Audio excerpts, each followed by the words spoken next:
함께 기도하시겠습니다.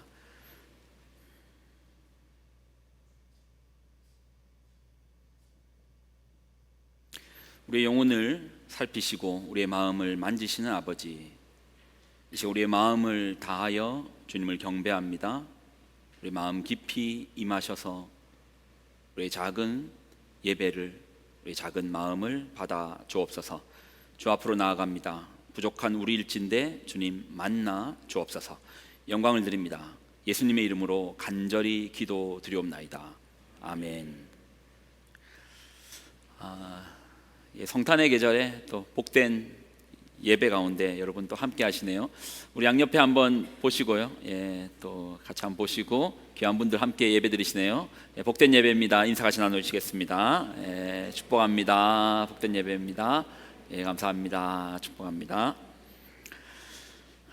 여러분, 저희가 이제 예배를 드릴 때 저희가 주일에 예배의 말씀을 어떻게 정하냐 하면 저희는 이제 새벽마다 계속 말씀을 유튜브에서도 영상으로 온라인으로 나눕니다.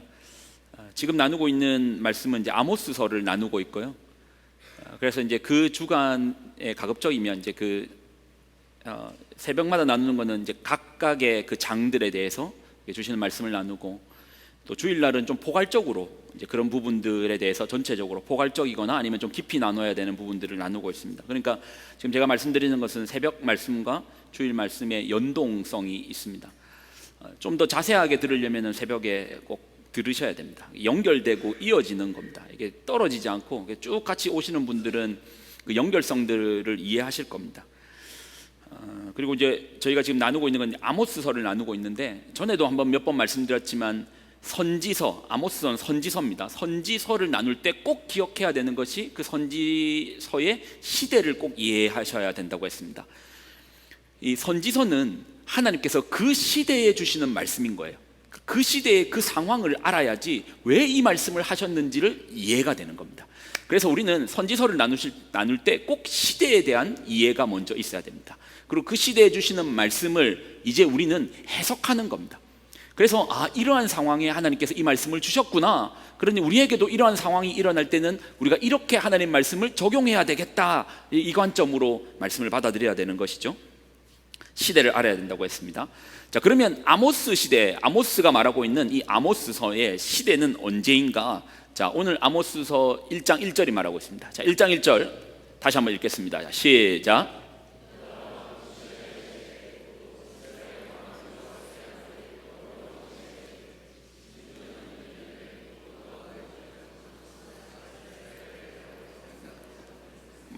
말씀이라. 여기를 보면 두 명의 왕이 나옵니다. 유다 왕 우시야, 그리고 북왕국 이스라엘 왕 요아스의 아들 여로보암. 유다 왕 우시야, 그리고 북이스라엘의 여로보암. 근데 지금 이 아모스서는 어느 시대에 말씀하시는 것이고 어느 장소에 말씀하시냐면 북왕국 이스라엘에 말씀하시는 거예요. 그러면 누구의 시대입니까? 여로보암 2세의 시대입니다. 왜 또 2세라는 말을 붙이냐?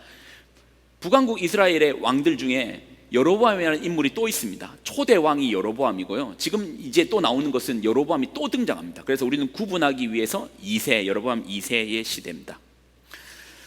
아모스는 여로보암 2세의 시대, 아모스는 여로보암 2세라는 걸 일단은 염두에 두시고 우리가 한번 생각해 봐야 돼요. 우리가 앞에 나누었던 성경이, 지금은 이제 우리는 아모스를 나누고 있지만 이 앞에도 똑같이 선지서를 나눴습니다. 그 선지서는 호세아입니다. 호세아 기억하시죠? 호세아 나누고 이제는 아모스를 나누는데, 호세아서도 여로보암 2세 시대에 대한 예언이고요, 그리고 아모스 시대도 여로보암 2세에 대한 예언입니다. 여러분, 이게 지금 시사하는 바가 상당합니다. 여러분 생각해 봐요. 이스라엘이 남북으로 쪼개지고 남북의 왕이 39명입니다. 왕이 39명이고, 그리고 성경의 선지서는 대선지서 5권, 소선지서 12권 해가지고 총 17권입니다. 선지서는 17권인데 그리고 왕은 39명입니다. 39명의 왕 중에서 17권의 선지서 중에서 2권의 책이 한 왕에 대해서 이야기하는 겁니다. 이게 지금 뭘 말하는 줄 알겠습니까? 여러분, 성경에 보면 제사장은요 항시 있습니다. 그리고 평안할 때나 어려울 때나 항시 있어요.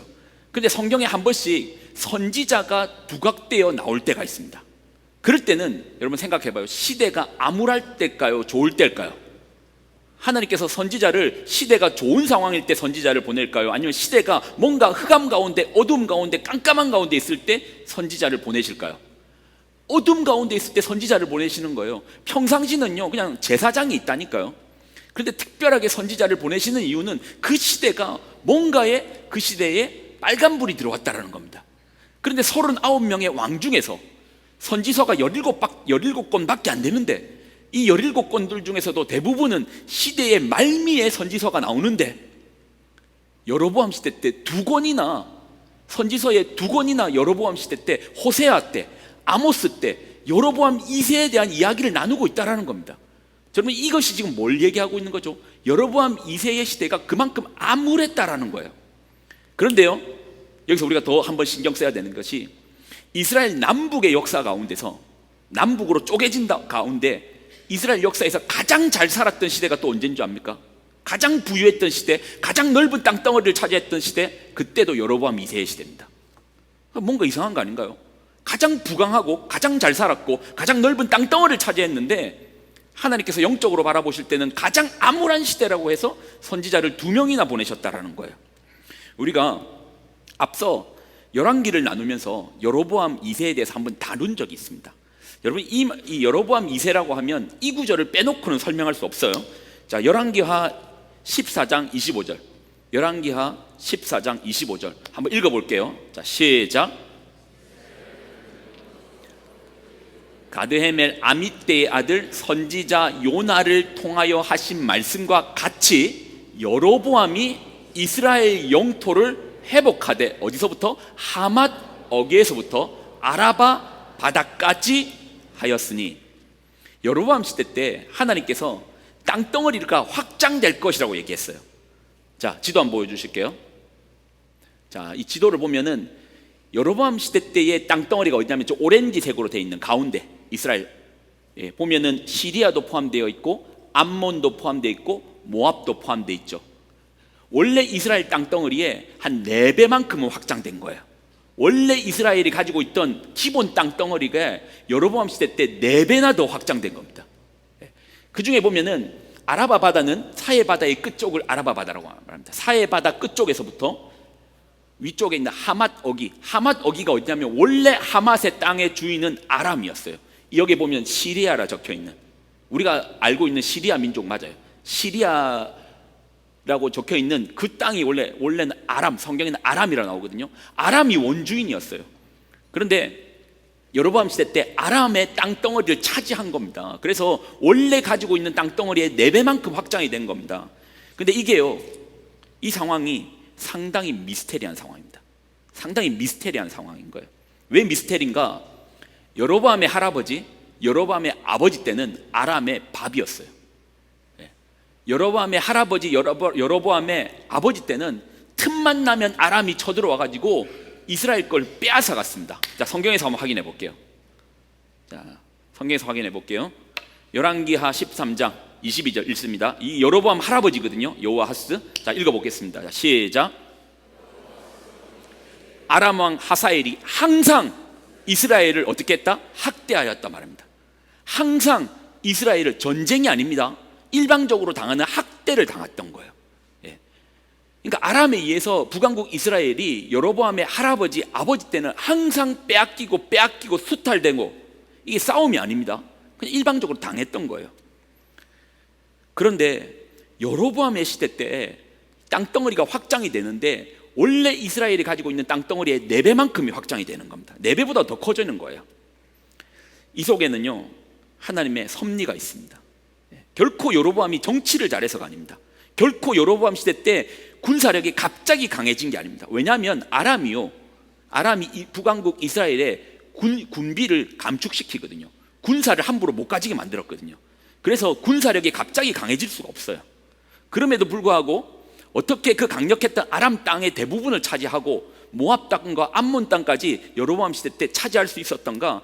이 속에는 하나님의 섭리가 있습니다. 예전에 이 부분을 한번 설명한 적이 있는데 내용이 너무 복잡해가지고 제가 빼먹고 그냥 넘긴 내용이 있거든요. 오늘은 그 부분을 좀 나누려고 합니다. 왜냐하면 호세아도 마찬가지고 아모스도 마찬가지고 계속 여로보암에 대해서 이야기를 하는데 이 부분을 빼놓고 설명이 안 되더라고요. 자, 다시 열왕기 하 14장을 다시 볼 건데 이제는 여기에 등장하는 선지자의 이름을 잘 보세요. 자, 같이 읽습니다. 열왕기 하 14장 25절입니다. 자, 시작. 아미떼의 아들 선지자 요나를 통하여 하신 말씀과 같이, 자, 여기까지만 읽을게요. 여로보암 시대 때 영토가 확장될 것이다를 하나님께서 예언으로 주셨는데 누구를 통해서? 요나. 근데 어떤 요나? 아미떼의 아들 선지자 요나인 거예요. 아미떼의 아들 선지자 요나, 기억하십시오. 그러면 우리는 요나라고 하면 알잖아요. 근데 우리가 알고 있는 요나랑 여로보암 2세 시대 때의 요나랑 같은 인물인가에 대해서 확인을 해볼 필요가 있습니다. 요나가 어떤 요나라고요? 아미떼의 아들 요나라고 했습니다. 자, 그러면 요나서, 우리가 알고 있는 요나랑 같은 인물인지 확인해 보겠습니다. 요나서 1장 1절입니다. 요나서 1장 1절 읽습니다. 시작. 아미떼의 아들 요나에게 임하니라. 자, 여러분 볼게요. 그러면 여로보암 시대 때 너희 그때 땅덩어리가 확장될 것이야에 대해서 예언했던 인물은 우리가 알고 있는 요나랑 같은 인물 맞죠? 예. 물고기 뱃속에 들어가 있던 인물 요나. 아마 유초등부 때도 마찬가지고 유치부 때도 마찬가지고 물속이 뱃속에 들어간 요나에 대한 이야기는 꽤 많이 들었을 겁니다. 그럼 물어볼게요. 요나가요 최초의 선교사입니다. 요나가 최초의 선교사인데 어느 나라 선교사게요? 아는 사람들이 있네요. 유초등부를 아주 특별한 곳에서 나오셨네. 이 아는 분들이 나오시네. 요나가 어디 나라 선교사인 줄 압니까? 자, 성경에서 확인해 보겠습니다. 자, 1장 2절이죠. 1장 2절 읽습니다. 자, 시작. 저 큰 성읍 니느웨로 가서 그것을 향하여 외치라. 그 악독이 내 앞에 상달되었음이니라. 어디로 갔다고요? 니느웨. 여러분, 니느웨는 어느 땅이냐면 아수르의 수도입니다. 아수르의 수도요. 다시 한번 지도 보여주십시오. 지도 다시 보여주십시오. 자, 여기서 보면 북왕국 이스라엘이 있고 원래 이스라엘의 북쪽은 아람 땅이라 했잖아요. 근데 여로보암 시대 때 그 땅까지 다 차지했어요. 근데 여기 시리아라 적힌 부분에 한번 보시요. 위쪽으로 보면 뭐가 있죠? 아시리안이라고 나오죠. 이 나라가 아수르입니다. 우리가 계속 열왕기 이야기 나누면서 아수르와 바벨론에 대해서는 얘기 많이 했잖아요. 그래서 이제 아수르 정도는 좀 아셔야 됩니다. 이 아수르라는 민족이요, 우리에게는 별로 익숙하지 않는데 고대사를 연구하면 아수르라는 민족을 빼놓고는 설명할 수 없어요. 여러분, 우리가 로마가 강력한 건 다 알죠. 로마라는 나라들은 다 알잖아요. 그런데 알렉산더라는 인물도 다 알 것이고, 근데 그 이전에 온 유럽 땅을 떨게 만들었고 가장 강력한 힘을 가지고 있고 그 땅을 다 제패했던 민족은, 지금으로 치면 미국과 중국의 합친 것보다도 더 강력했던 민족은 아수르입니다. 고대사에서 가장 강력한 민족은 아수르는 겁니다. 그리고 통치 기간도 아수르가 가장 길어요. 아주 긴 시간 동안 아수르가 다 차지하고 있었고 엄청난 힘을 가지고 있었던 민족입니다. 자, 그런데 요나가 아수르의 하나님 말씀을 전했던 최초의 선교사입니다. 자, 지금 저희가 이야기하는 파편들을, 이 퍼즐 조각들을 잘 모아서 나중에 하나의 그림을 만들어내야 하니까 좀 잘 따라오세요. 여로보암 시대 때 어떤 선지자를 통해서 땅이 확장될 거라고 얘기했죠? 요나를 통해서. 그리고 그 요나는 어느 나라 선교사였다고요? 아수르 선교사였던 겁니다. 그러니까 아수르의 정보통인 거예요. 아수르에 가서 하나님 말씀을 전해라고 했는데 요나가 얼마나 싫었던지 정반대길인 다시스가 지금 어디냐면 스페인이거든요. 정반대인 거예요. 지중해에 동과 서로 완전 반대길로 가버렸어요. 그러다가 물속에 빠져서 물고기 뱃속에 의해서 결국은 아수르 땅으로 가서 예언을 하는 겁니다. 자, 지금 첫 질문이 뭐냐면 어떻게 여로보암 2세 때 아람 땅까지, 하맛 어기까지 그 넓은 땅덩어리를 차지할 수 있었던가에 대한 그 미스테리에 대해서 지금 여러분께 지금 설명드리고 있는 것입니다. 그리고 이 설명에 앞서 꼭 필요한 존재가 요나란 인물인데, 요나는 어느 나라 선교사라고요? 아수르의 선교사였다라는 겁니다. 좀 더 이제 설명을 드리면 이스라엘은 군사력으로 절대 아람을 상대할 수 없을 정도로 약해져 있던 상황인데 엄청난 땅덩어리를 여로보암 2세 때 차지했고, 이것은 이미 요나에 의해서 예언되었었다라는 것입니다. 당시 아수르는요, 이제는 아수르에 대한 얘기입니다. 여러분 아수르 기억하셔야 됩니다. 지도 그대로 펴주시고요. 지도 잠깐 보여주시고, 아수르는 원래 고대로부터 긴 시간 동안 꽤 강력한 제국으로서 형성되어 있었습니다. 그런데 한동안 동안 아수르가 침체기가 있었어요. 그런데 이 침체기의 긴 잠을 깨고 다시 나왔던 때가 여로보암의 할아버지 정도 때부터 다시 아수르가 긴 잠을 깨고 이제 기지개를 펼치고 땅을 확장시키는데, 어디로 펼치는가? 이거 지금 우리 지도상에 보이는 아수르는 아주 조금 부분만 보이거든요. 훨씬 더 넓은 땅을 가지고 있어요. 이들이 어디로 땅을 확장시키냐면 남쪽으로 남하 정책을 펼칩니다. 남쪽에 있는 무용로를 차지하기 위해서 남쪽으로 남하 정책을 펼쳐요. 자, 아수르의 남쪽은 누가 있습니까? 일단은 아람이 있다고 했죠. 아람 땅을 차지하고 보면 암몬도 있고 모압 땅도 차지합니다. 아수르가요, 남하 정책을 치면서 이 아람을 단번에 깨어버려요.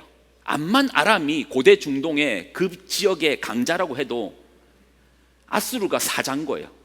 아람은 기껏 해봐야 여우나 하이에나밖에 되지 않습니다. 사자가 등장하니까 하이에나가 끽소리 못하고 그렇게 죽어버리는 겁니다.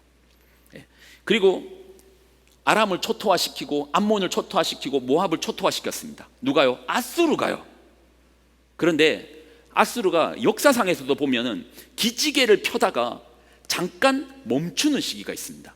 막 전쟁을 통해서 땅을 확장하다가 잠깐 멈추는 시기가 있습니다. 그 시기가 누구의 시기겠습니까? 여로보암 2세의 시기인 거예요. 아수르에 의해서 대부분의 땅들이 다 잠식이 되고 이제 남은 것은 북왕국 이스라엘만 남았습니다. 이 상황을 풍전등화의 상황이라 하겠죠. 그냥 바람 한번 불면 북왕국 이스라엘쯤이야. 아람도 단번에 깨졌는데 북왕국 이스라엘쯤이야. 바람 불면 그냥 꺼져버리는 거예요. 이럴 때 하나님의 섭리가 임합니다. 하나님의 손길이 임해요. 자, 그것이 성경에 나와 있습니다. 자, 열왕기하 14장입니다. 열왕기하 14장 보면은 성경 25절 26절인데요. 자, 25절 먼저 읽습니다.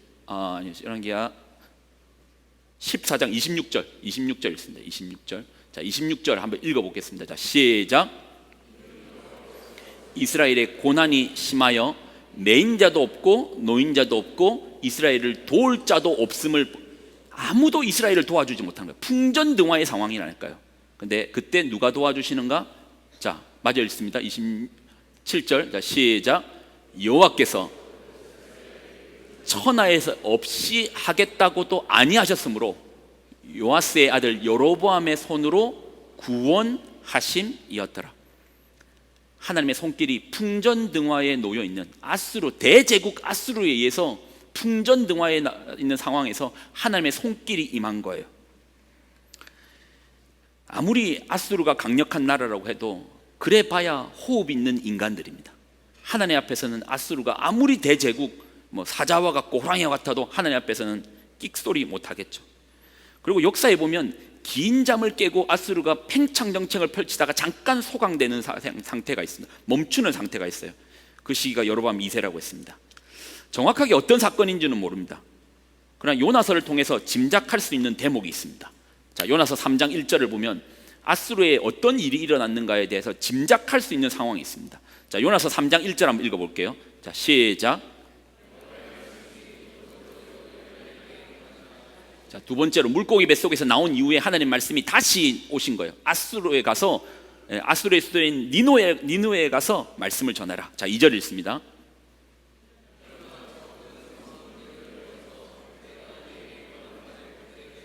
내가 내게 명한 바를 그들에게 전하라. 어떤 말씀을 전했죠? 자, 3절입니다.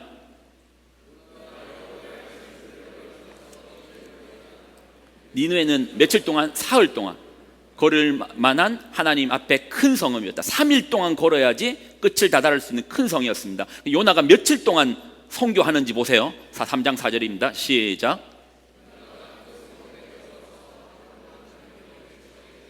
(40일이) 지나면 니느웨가 무너지리라 하였더라. 자, 여러분 한번 생각해 봐요. 생각해봐요. 아수르는 대제국이라고 했습니다. 그리고 니느웨는 그 당시에 최고의 도시입니다. 그런데 아수르인 입장에서 어느 나라 사람인지도 모르는 한 선지자가 왔어요. 그리고 선포합니다. 그러니까 아수르 입장에서는 요나는 외국인이잖아요. 말 그대로 선교사예요. 아주 어눌한 말로 3일간 가야지 끝을 볼 수 있는 도시에 단 하루 동안만 복음을 전합니다. 하루 동안만 하나님의 말씀을 전해요. 40일 뒤에, 어눌하게 말해요, 40일 뒤에 멸망이 옵니다. 40일 뒤에 멸망이 옵니다. 여러분, 예수 믿으세요. 예수 믿으세요. 그러지 않았겠어요? 아수르 말로 한다 한들 요나가 얼마나 유창한 말로 했겠어요? 40일 뒤에 멸망이 옵니다. 40일 뒤에 멸망이 옵니다. 3일을 가야지 그 메시지를 다 전할 수 있는데, 3일을 가야지 온 도시에 하나님의 메시지를 전하는데 단 하루 동안만 그렇게 전하는 거예요.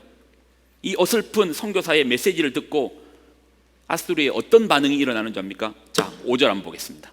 요나서 3장 5절입니다. 자, 시작. 니느웨 사람들이 하나님을 믿고 금식을 선포하고 높고 낮은 자를 막론하고 굵은 베옷을 입은지를, 단 하루 동안 어설프게 전했는데 이런 일이 일어나는 거예요. 금식하고 하나님을 믿기 시작하고. 자, 3장 6절도 있습니다. 시작. 왕이 보좌에서 일어나 왕복을 벗고 굵은 베옷을 입고 제위에 앉으니라. 그리고 왕이 온 나라에 조서를 내립니다. 뭐라고 내리는지 보세요. 자, 3장 7절입니다. 시작. 조서를 내려 니느웨에 선포하여 이르되 사람이나 짐승이나 소떼나 양떼나 아무것도 입에 대지 말지니 곧 먹지도 말 것이요 물도 마시지 말 것이요. 자, 마저 읽을게요. 자, 시작. 사람이든지 짐승이든지 다 굵은 베옷을 입을 것이요 힘써 하나님께 부르짖을 것이며 각기 악한 길과 손으로 행한 강부에서 떠날 것이라. 자, 마지막 절 9절 시작.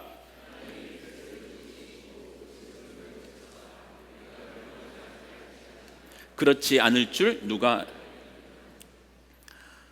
온 니느웨 사람들이 어설프게 요나가 전했던 멸망의 메시지를 듣고 금식하고 회개하는 겁니다. 왕이 당신의 인장받이로 도장이 찍힌 조서를 내려가지고 온 나라에 입이 있는 모든 것들은 금식하라, 먹지 마라, 그리고 하나님 앞에 회개하라, 강포를 멈춰라, 지금 하고 있는 죄를 멈춰라. 혹 하나님이 뜻을 돌이켜 주실지 우리가 모를 일 아니냐. 하나님 앞에 회개하라. 여러분, 이게 지금 이해가 되세요? 만약에 이게 이대로 그러니까 선교가 그렇게 쉽습니까? 어설프게 외국 사람들이 선교지에 가가지고 예수 믿으세요 하면 그냥 그 다음부터 다 예수님 믿어요? 아니잖아요. 그래서 학자들은 이 반응을 보고 이렇게 예견합니다. 아수르에 우리가 알지 못하는 엄청난 자연재해가 일어났을 것이라고 예측을 합니다. 유성이 떨어졌든지, 하늘에서 뭔가 불덩어리가 떨어져가지고 유성이 떨어졌든지, 아니면 지진이 일어났든지, 쓰나미가 일어났든지, 아수르에 있는 모든 사람들이 공포에 떨 만한 뭔가가 일어났다라고 예측을 합니다. 그리고 예전에 말씀드린 적 있지만 아수르 민족이 어떤 민족입니까? 아수르라는 제국이 그 넓은 땅덩어리를 차지했던 그들의 방법이 있습니다. 어떤 방법으로요? 전에 한번 말씀드렸잖아요. 잔인함으로. 그 어떤 민족보다도 잔인했던 민족이에요. 그리고 아수르의 왕은 연회장에서, 잔치장에서 사람들의 가죽을 벗기는 즐거움, 그 가죽을 벗기 위해서 비명 지르는 것을 즐거움으로 누렸던 그런 왕이었어요. 그 정도로 악한 왕이 어설프게 전하는 선지자가 전하는 한마디에 온 나라에 도장을 찍어서 회개하라고 명령을 내렸을까요? 아니요. 그들이 그렇게 하지 않을 수밖에 없는 어떤 엄청난 일이 그 안에 일어났었다라고 예측하는 겁니다. 그게 뭔지는 정확하게 모릅니다. 그러나 분명한 것은 하나님께서 아수르에 그런 일을 행하셨다라는 겁니다. 그래서 아수르는 아람부터 시작해가지고 모압, 암몬에 이르기까지 넓게 땅덩어리를 다 정복을 해놓고 그냥 자기네 나라로 그냥 돌아가는 겁니다. 자기네 나라로 그냥 돌아가는 거예요. 이스라엘만 남겨놓고. 그러니까 이스라엘 입장에서는 어떻게 되는 거예요? 그냥 빈집에 깃발만 꽂으면 되는 거예요. 빈집에 깃발만 꽂으면 되는 겁니다. 여러분, 북왕국 이스라엘 여로보암 시대 때 넓은 땅덩어리를 차지했습니다. 어떠한 방식으로요? 그들의 군사력이 강했습니까? 아니면 정치력이 강했습니까? 아니요. 이걸 우리는 뭐라고 말합니까? 하나님의 은혜로 다 죽어가는 이스라엘, 풍전등화의 이스라엘이 하나님의 은혜로 살게 되었다 정도가 아니고 잘 살게 되었다, 부강하여졌다. 멸망이 코앞에 있었는데 하나님의 은혜로 생각지도 못한 부강한 나라가 되어서 급부상해버린 겁니다. 죽음의 운명 앞에서 생각지도 못한 하나님의 은혜로 이 민족이 강력한 민족, 넓은 땅덩어리를 가진 민족, 많은 부를 확보한 민족. 그런데 왜 하나님께서 아모스 시대 때, 호세아 시대 때 선지자를 2명이나 보내셨는지 압니까? 너희가 어떻게 나한테 이럴 수가 있느냐? 다 죽어가는 너희를 살려준 것이 나인데 너희는 내가 준 힘을 가지고 사람을 압제하는구나, 폭력을 일삼는구나. 여러분, 호세아서에서 계속 외치는 메시지가 뭔지 압니까? 인해. 왜요? 너희 안에 사랑이 없구나. 내가 준 물질 가지고, 내가 준 힘 가지고 충분하게 너희 민족들 다 잘 먹고 잘 살 수 있게 해줬는데 어떻게 너희는 너희밖에 모르냐? 인해. 너희 안에 사랑이 없구나. 아모스서에는 뭘 강조하는 줄 압니까? 아모스에 보면은 공의, 정의, 공의와 정의가 물같이 흐르게 행하라. 왜요? 힘을 가진 자들이 자신의 힘만 가지고 사람들을 압제하기 시작하는 겁니다. 오직 정의를 물같이, 공의를 마르지 않는 강같이 흐르게 할지어다. 여러분, 공의와 정의가 무너진 사회에 두각되는 게 뭔지 압니까? 공의와 정의가 무너진 사회에 두각되는 것, 폭력이에요. 폭력. 공의가 무너지고 정의가 무너지면 그 속에 폭력이 일삼나요. 힘 있는 자들이 질서를 안 지켜도 되는데 내 힘으로 다 차지할 수 있는데, 정의와 공의가 무너지면 힘으로 해결하기 시작합니다. 폭력이 앞서기 시작합니다. 이것이 아모스 시대를 이야기하는 겁니다. 요즘 여러분도 이제 뉴스를 보고 하니까 다 아시겠죠. 온 나라가 시끄럽습니다. 저는 이제 목사다 보니까 사실 정치에는 크게 관심이 없습니다. 크게 관심이 없는 이유는 정치를 통해서 구원이 있다고 생각하지 않습니다.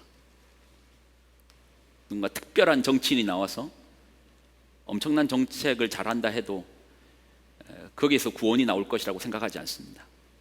인간의 그 죄성에 대해서 성경의 본질적인 부분이 언제나 말하고 있기 때문에 그렇게 기대를 하지 않습니다. 그래서 크게 관심은 없습니다. 양쪽이 주장하는 바가 극과 극에 있다는 상황은 누구나 다 잘 아실 겁니다. 일할 때 어느 쪽 목소리를 내야 되는가? 그건 바보 아닌 이상 너무나 쉽습니다. 우리 교회는 더불어민주당을 지지하는 분도 있을 거고, 국민의힘을 지지하는 분도 있을 것이고, 탄핵을 지지하는 분도 있을 것이고, 그것을 반대하는 분도 있을 겁니다. 그러면 저는 어디를 지지하겠습니까? 아무것도 지지하지 않습니다. 양쪽을 다 섬겨야 되는데 양쪽 다 그걸 지지하는 바보가 어디 있겠습니까? 그래도 지금의 어떤 시국 가운데 이 말씀의 거울에 비춰서 잠깐 하나의 이야기를 좀 드렸으면 좋겠습니다. 이럴 때 하나님의 뜻은 어디에 있는가? 특별히 우리는 계속 호세아서와 아모스서, 여로보암 2세의 시대를 지금 나누고 있는 상황이잖아요. 이 말씀을 보는데 계속 같이 오버랩 되는 것은 여로보암 2세의 시대와 지금 우리의 시대가 거의 흡사하게 비슷하지 않나라고 생각이 듭니다. 여로보암 2세의 시대와 지금 우리의 시대, 어떤 부분이 비슷한가? 여러분 생각해봐요. 우리나라가 망하지 않는 것이 정말 망하지 않는 것이 이상할 만한 나라입니다. 경술국치, 일제의 침략에 의해서 나라를 잃었습니다. 그리고 1948년 8월 15일에 광복을 했습니다. 그리고 도한 사건이 일어났죠. 2년도 채 안 지나서 1950년 6월 25일에 남북이 총뿌리를 겨눕니다. 남쪽을 지지하는 16개의 국가들, 그리고 북쪽을 지지하는 2개의 국가들, 그리고 남북 합의 20개의 국가가 조그만한 금수강산 우리나라에서 총뿌리를 겨두고 포탄을 쏘고 총알을 쏩니다. 어제 잠깐 이야기를 하니까 그런 얘기 하더라고요. 예전에 우리 선배님 때는 땅을 파면 거기서 파편이 그 총알 파편이 나와가지고 그거로서 엿바꿔 먹었다 하더라고요. 예. 얼마나 총을 쏘아대고 쏘아댔으면. 세계 2차 대전 때는요, 전 세계가 무대로서 싸웠습니다. 그렇지만 6.25 전쟁 때는 이 조그만한 나라에서 20개의 국가가 죽기로 싸웠습니다. 얼마나 포탄들을 쏘아붓고 총알들을 쏘아붓고 모든 것이 폐허가 되어버린 강산, 다 타버린 나무들. 영상 한번 보실래요?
여기까지만 볼게요.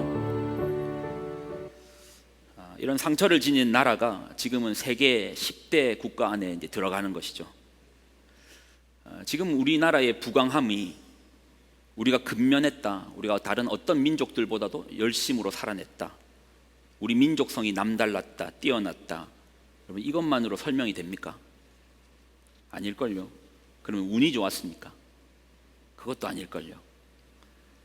여러분 뭐라고 설명할 수 있습니까? 하나님의 은혜로 우리의 지금의 부강함을 누리게 되었다.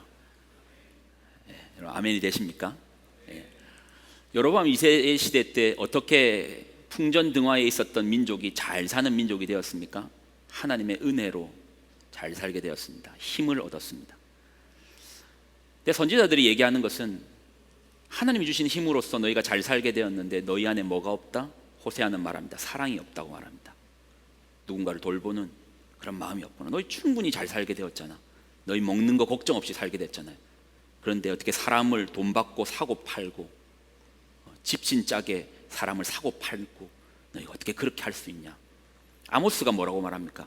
너희에게 힘을 줬더니, 내가 너희를 잘 살게 만들어 줬더니 너희 안에 공의가 없구나, 정의가 없구나, 폭력이 판을 치는구나.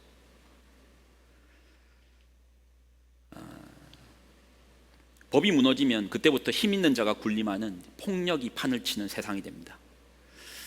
요즘은 양쪽 다 주장하는 것이 공의와 정의를 이야기하지만, 그런데 그 방식은 양쪽 다 너무나 폭력적입니다. 여러분 이건 동의가 되시지 않습니까? 제가 어느 당을 지지하는 게 아닙니다. 근데 양쪽 다 폭력적이라는 것은 여러분 누구든지 짐작할 수 있는 거 아닙니까? 지금 어떻게든지 뭐 대통령의 탄핵에 대해서 제가 찬성을 한다, 반대를 한다는 입장이 아닙니다. 근데 조금만 더 길게 보십시오. 나중에 또 반대당에서 또 나오면은 또 그때는 또 가만히 있겠습니까? 계속 더 폭력적으로 싸우고 하면은, 그렇죠, 서로 이제 말이 없어지고 말이 되어지지 않는 상황까지 왔잖아요. 부부가 말이 되어지지 않으면 갈라지더라고요. 교회도요, 장로님들과 목회자가 죽기로 싸우면 교회가 깨지더라고요. 근데 아모스가 말하고 있는 지금의 여로보암 2세의 시대와 우리의 지금의 시대가 같지 않습니까? 하나님의 은혜로 잘 살게 되었고 지금 우리는 그러한 부강함을 누리고 있는데, 하나님 주신 힘을 공의와 정의와 사랑 가운데서 쓰는 것이 아니고 너무나 폭력적으로 변해져 버리는 지금의 상황, 여러분들에게 말씀을 드립니다. 제발 폭력적 방법 앞에서 하나님의 뜻이다라는 말을 하지 마십시오. 적어도 기독교인들은 그 말은 해서는 안 됩니다. 정말 그 말은 해서는 안 됩니다. 하나님은 우리에게 주신 성경적인 방법은 십자가로서, 하나님이 힘이 없어서 십자가로 하셨겠습니까? 십자가는 희생이고 사랑이고 자기 포기이고 자기 부인입니다. 그런데 한번 보십시오.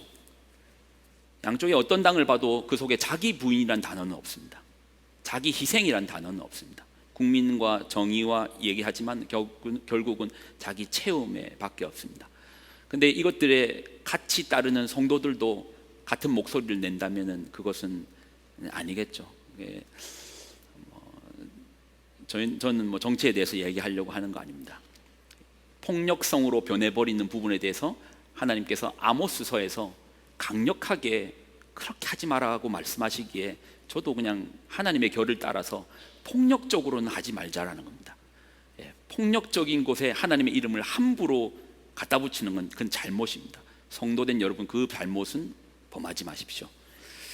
지금의 시대가 여로보암의 시대와 같습니다. 하나님의 은혜로 잘 살게 되었는데 그 은혜를 잊어버리면 그 끝은 여로보암 이후에 이제는 아수르에 의해서 멸망의 길로 내다르게 됩니다. 그리고 북왕국 이스라엘은 말처럼 멸망하게 되는 것입니다. 우리의 상황도 그렇게 되지 않겠습니까? 그러니 성도된 여러분들은 이 말씀으로 좀 마무리하고 싶습니다. 의인 10명만 있다면 조국은 망하지 않을 겁니다. 하나님께서 찾으시는 분은 열심으로 싸우는 자를 찾는 것이 아니고 십자가를 지고 의의 길을 따르고 주님의 길을 따르고, 아니 그렇게 매번 다 양보하고 그렇게 다 죽어지고 자기 부인하면은, 그렇게 해서 목소리 내지 못하면은 그러면 반대쪽의 사람들이 다 득세하는 거 아닙니까? 여러분, 하나님을 무시하지 마십시오. 하나님의 방법은 십자가라니까요. 하나님의 방법은 자기 부인이라니까요. 하나님의 방법은 내가 죽어지는 그곳에 열매를 맺어내시는 분이 하나님이십니다. 하나님께서 이 조국을 그렇게 살려주실 것입니다. 그러니 절대 어느 쪽에도 상대와 얘기가 되지 않으면 내가 이미 극으로 가고 있다는 겁니다. 대화가 되지 않을 정도의 상황에 있다면 이제는 멈추시고 하나님께서 어떻게 보시는가를 봐주시는 여러분 되시기를, 십자가의 길, 자기 부인의 길을 걸어내는 우리가 되기를 소망합니다. 제가 기도하겠습니다. 하나님, 호세아를 통해서 주님 우리에게 주시는 말씀은 인애, 사랑하는 내 백성아, 내가 나의 은혜로 여기까지 왔지 않았느냐, 내가 좀 더 사랑할 수 없겠느냐. 아모스를 통해서 하나님 우리에게 주시는 말씀은 정의, 공의, 힘에 의해서 지배되는 세상이 아니라 힘을 가진 자가 그 힘으로 누군가를 섬기는, 힘을 가진 누군가가 힘이 없는 사람에게 하나님의 힘으로써 살려주는, 너희가 그렇게 할 수 없겠느냐 주님 말씀하여 주십니다. 하나님, 지금 우리의 조국이 너무나 양극단 가운데서 조롱과 싸움과 다툼과 분노와 분쟁, 누가 봐도 이 속에는 하나님의 공의가 없고 정의가 없다, 하나님의 뜻이 없다라고 말할 수밖에 없는 상황에 있습니다. 우리가 분쟁을 멈추고 주님께서 우리에게 주시는 말씀처럼 우리가 인애, 사랑하게 하여 주시고, 주님께서 우리에게 말씀하시는 것처럼 공의와 정의가 물같이 흐르는 그런 민족, 그 이전에 우리 개인 한 사람, 우리 만민아 새 생명 성도의 길을, 참된 십자가의 길을 걷는 우리가 되게 하여 주시옵소서. 이제는 우리 주 예수 그리스도의 은혜와 하나님의 무한 극진하신 사랑하심과 성령님의 교통동행 충만함의 역사하심이 하나님의 말씀을 듣고 주님의 인애를 배우게 하여 주시고, 주의 말씀을 듣고 주님의 공의와 또 정의를 온전히 실천함으로 말미암아 이 땅 가운데 내가 죽어진 자리에 열매를 맺어내시는 하나님의 놀라운 섭리를 로서 살아가기를 작정한 귀한 성도들의 삶과 가정과 그들의 자녀들의 머리머리 위에 이제로부터 영원히 항상 함께 하여 주시기를 간절히 축원드리옵나이다. 아멘.